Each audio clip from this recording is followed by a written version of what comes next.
নমস্কার বন্ধুরা, তোমাদের সকলকে আমার চ্যানেলে স্বাগত জানাই। আজকে আমি আবার তোমাদের কাছে একটা নতুন ভিডিও নিয়ে চলে এসেছি, কারণ তোমাদের জানো যে এই আমাদের রিসেন্ট কিন্তু ভোট হতে চলেছে। 2-3 দিনের মধ্যেই কিন্তু আবার ভোট, এবং তারপরে আবার একটা ভোট আছে, অর্থাৎ দুটো ডেটে যেহেতু আমাদের ভোট হবে, এই ভোট দিতে গিয়ে কিন্তু আমাদের অনেক কিছু সতর্কতা অবলম্বন করা দরকার। তার কারণ হচ্ছে এই ভোটটা হচ্ছে খুবই গুরুত্বপূর্ণ, এবং আমাদের নির্বাচন কমিশন চাইছে যে ভোটটা শান্তশিষ্ট হবে এবং সুষ্ঠু হবে, অর্থাৎ ভালোভাবে যেন ভোটটা মিটে যায়। আর এই যে ভোটটার জন্য অনেক কিছুই কিন্তু নিয়মাবলী তারা পেশ করেছে এবং নিয়মাবলী দিয়ে গেছে, এবং সেক্ষেত্রে তোমাদের সেই সব তোমরা যদি জানো তাহলে অবশ্যই ভালো, আর যদি না জানো তাহলে ভিডিওটা প্রথম থেকে শেষ পর্যন্ত দেখো, এবং কী কী নিয়মাবলী তোমাদের জন্য দেওয়া হয়েছে বা আমাদের জন্য দেওয়া হয়েছে। এই ভিডিওটাতে তোমাদের দেখতে হবে যে কী কী আমাদের ওখানে নিয়ে যাওয়া যাবে, বা কী কীভাবে বা তারা কীভাবে ভোটটা কমপ্লিট করবে, সেসব কিছুই কিন্তু এই ভিডিওতে তোমাদের তুলে ধরা হয়েছে। জানো যে তোমাদের 23 তারিখে ভোট হচ্ছে, এবং সেই 23 তারিখে ভোটে কিন্তু প্রচুর পরিমাণে ভোট হবে, এবং সেই জন্য প্রচুর পরিমাণে পুলিশ মোতায়েন করা হয়েছে, এবং প্রত্যেকটা জায়গাতেই কিন্তু শান্তশিষ্টভাবে যাতে ভোট হয় সেটাই কিন্তু তারা চেষ্টা করছে। এখানে ক্ষেত্রে তোমাদের কিন্তু যেগুলো তোমাদের নিয়ে যাওয়া একদমই যাবে না, সেটা হচ্ছে মোবাইল ফোন যদি তোমাদের থাকে অবশ্যই সেটা বাড়িতে রেখে দেবে, বা ভোট কেন্দ্রের পাশাপাশি কিন্তু কোনোরকম কোনো মোবাইল ফোন বা কোনোরকম কোনো ক্যামেরা বা কোনোরকম কোনো ডিজিটাল ক্যামেরা বা ভিডিওগ্রাফি সেসব কিছু কিন্তু নিয়ে যাওয়ার চেষ্টা করবে না। যদি সেসবগুলো নিয়ে যাও বা নিয়ে যাওয়ার চেষ্টা করো, তাহলে সেক্ষেত্রে যদি ধরা পড়ো তাহলে সেক্ষেত্রে কিন্তু তোমাদের জেল পর্যন্ত হতে পারে। তাই এসবগুলো কিন্তু একদম নিয়ে যাবে না, এগুলো কিন্তু অবশ্যই দূরে রাখার চেষ্টা করবে। যদি যতই এমার্জেন্সি থাক না কেন, মোবাইল একদমই কিন্তু নিয়ে যাওয়া যাবে না। এরপরে যে কথাটা বলবো তোমাদের, এখানে ক্ষেত্রে যে তোমাদের ভোটটা না হবে, সেক্ষেত্রে দুটো ধাপে কিন্তু তোমাদের কী করা হবে না, ভেরিফিকেশান করা হবে। কিন্তু এই দুটো ধাপ যদি তুমি পাস করতে পারো, তবেই কিন্তু তোমাদের সেক্ষেত্রে কিন্তু তোমাদের বুথের ভেতরে ঢুকতে দেওয়া হবে।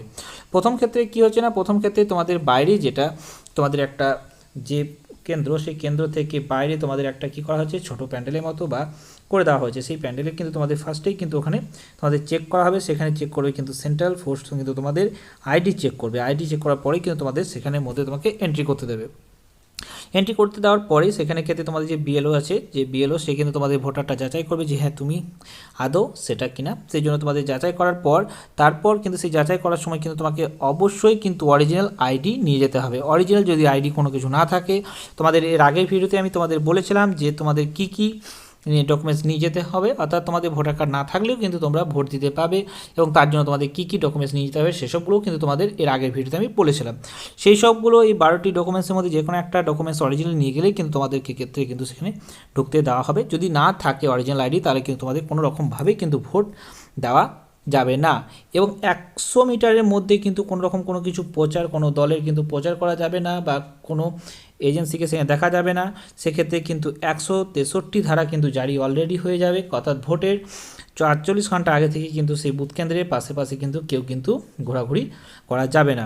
এবং বেশি যেখানে নাম বাদ পড়েছে যেসব এলাকায়, অর্থাৎ যেখানে এসআইআর 2026-এ যেখানে বাদ পড়েছে, সেই সব এলাকাতে কিন্তু বেশি করে বাড়তি নজর দেওয়া হয়েছে, এবং সেখানে বেশি করে কিন্তু পুলিশ মোতায়েন করা হয়েছে। এবং অবৈধ যদি কোনো কারণে জমায়েত দেখা যায়, সেক্ষেত্রেও কিন্তু যদি পুলিশ তারা মনে করে যে তাদেরকে যদি তুলে নেবো, বা তাদেরকে যদি মনে করে যে বন্দি করবো, সেক্ষেত্রে কিন্তু তারা করতে পারে। এবং ভোট দিতে গেলে কিন্তু অবশ্যই কিন্তু তোমাকে সঙ্গে বৈধ পরিচয়পত্র রাখতে হবে, অর্থাৎ বৈধ পরিচয়পত্র না থাকলে কিন্তু তোমাকে সেক্ষেত্রে তারা কিন্তু নিয়ে যেতেও পারে তাদের সঙ্গে, আবার তারা কিন্তু তোমাকে সেক্ষেত্রে সেখান থেকে বের করে দিতেও পারে। অর্থাৎ তোমাকে কিন্তু সেই দিনটা বিশেষ করে তোমাকে বৈধ পরিচয়পত্র নিয়ে কিন্তু রাস্তাতে বেরোতে হবে।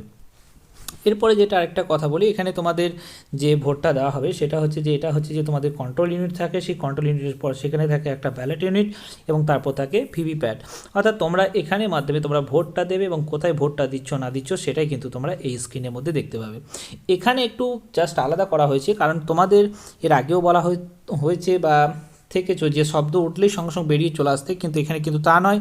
শব্দটা হবে এবং সঙ্গে সঙ্গে এখানে তোমরা ছবিটা দেখবে, ছবিটা যতক্ষণ ধরে না নিচে পড়ে যাবে এবং শব্দটা বন্ধ হবে, ততক্ষণ পর্যন্ত তোমরা কিন্তু বেরিয়ে আসবে না। অর্থাৎ শব্দ বন্ধ হবে তবেই কিন্তু বেরিয়ে আসবে। সেক্ষেত্রে যে যাই বলুক না কেন, কিন্তু তুমি শব্দটা বন্ধ হওয়ার পর্যন্ত তুমি ওয়েট করবে, এবং তারপরেই তুমি বেরিয়ে আসবে।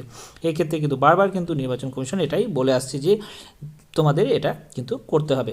আরেকটা কথা এখানে বলার, যদি কোনো কারণে এই ভোট দিতে গিয়ে কোনো রকম তোমরা যদি কোনো রকম কোনো হুমকির শিকার হও, বা কোনো কারণে কোনো গণ্ডগোল দেখো, বা তোমার সেক্ষেত্রে তুমি কোনো কিছু হেল্প পাচ্ছ না, তখন সেক্ষেত্রে কিন্তু তোমরা সঙ্গে সঙ্গে তোমরা এই নাম্বারে কল করে কিন্তু তোমরা কমপ্লেন জানাতে পারো।